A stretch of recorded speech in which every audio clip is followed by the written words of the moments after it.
Hi, everyone. My name is Lyndon, and I'm a PhD student at NYU.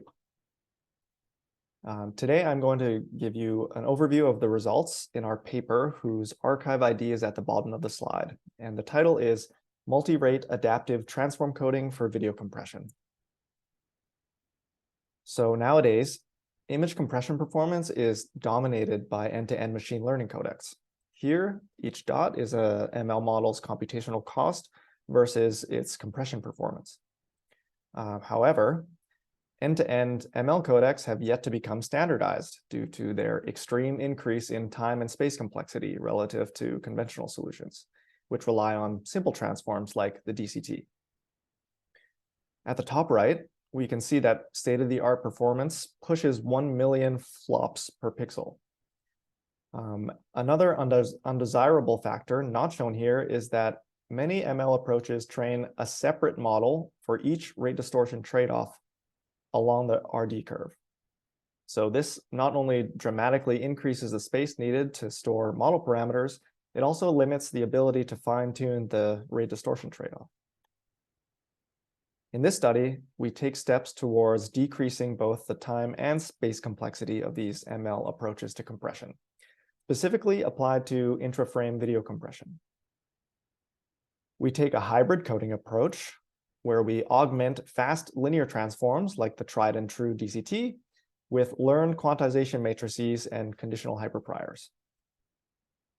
Furthermore, we develop a multi-rate training scheme which allows a single model to operate along the entire RD curve, as opposed to having a single model for each rate distortion trade-off.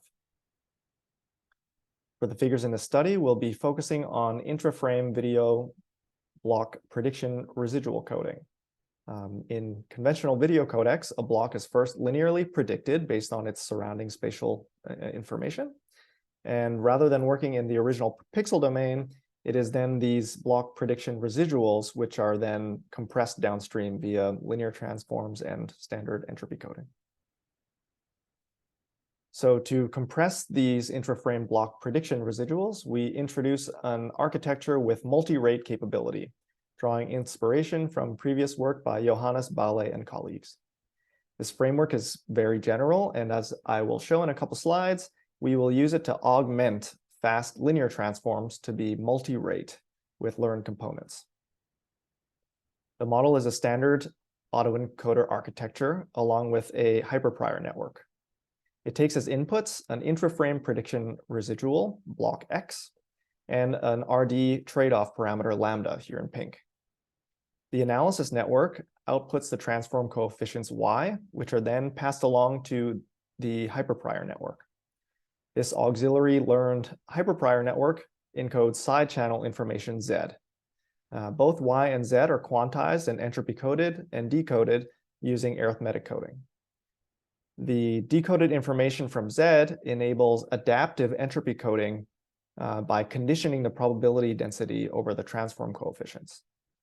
So if we take a step back, the blue components of the model indicate that most of the parameters here are fixed across different values of lambda, while the pink components are lambda dependent.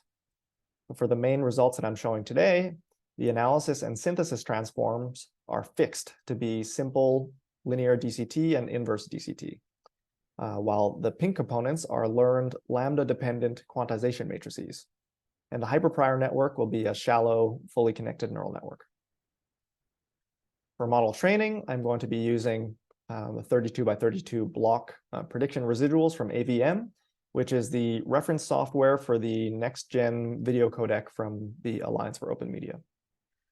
We train models using SGD with a rate distortion objective introduced by Bale and friends.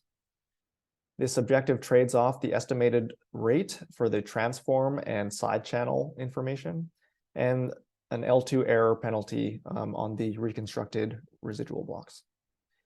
This RD trade-off is mediated by the lambda parameter here. And for non-multi-rate models, lambda is fixed during training, and a new model is trained for each lambda. Whereas for a multi-rate model, we vary lambda during training so that a single model learns to operate along the entire RD curve. So for our first result, we demonstrate that augmenting a fixed DCT with a learned hyperprior and quantization matrix greatly improves RD performance over a fully nonlinear transform with a factorized prior. Here, each dot is a single model trained at different RD trade-offs lambda. For the green curve, each point is the simple DCT whose learned components are this fully connected network for the hyperprior and learned quantization matrices. For the red curve, each dot is a nonlinear convolutional autoencoder with high capacity. So quantitatively, the DCT augmented with a hyperprior achieves a 23% BD rate improvement over an autoencoder with a factorized prior.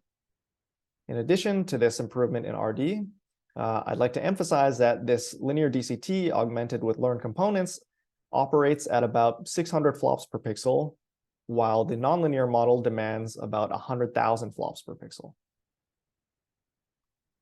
Next, we show that the DCT augmented with this hyperprior also improves on perceptual reconstruction quality, as quantified by structural similarity, or SSIM.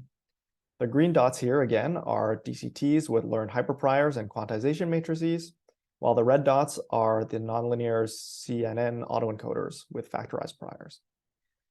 We see an overall 26% BD rate improvement when comparing the green with red SSIM curves. And again, the models at the green points are substantially cheaper to compute than the red ones.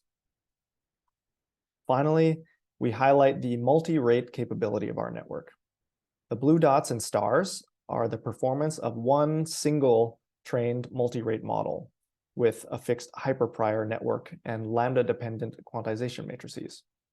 Whereas the green triangles are each individually trained models with their own hyperprior and own quantization matrices. We can see that the blue dots closely match the performance of green individually trained networks. And importantly, as denoted by the blue stars, this single multi-rate model has the added benefit of interpolating the RD curve, operating at values of lambda never before seen during training. So in summary, we train transforms and conditional entropy models with an RD objective to compress intraframe prediction residuals collected from AVM. We augmented the DCT with ML components, and this improved BD rate and structural similarity. And at the same time, drastically reduced computational complexity. And finally, these transforms are multi-rate and interpolate the entire RD curve. So with that, I'd like to thank you for listening. Thanks to IEEE ICASSP for having us. And thanks to my collaborators and colleagues at Google, especially Bohan Lee and Chung Chen.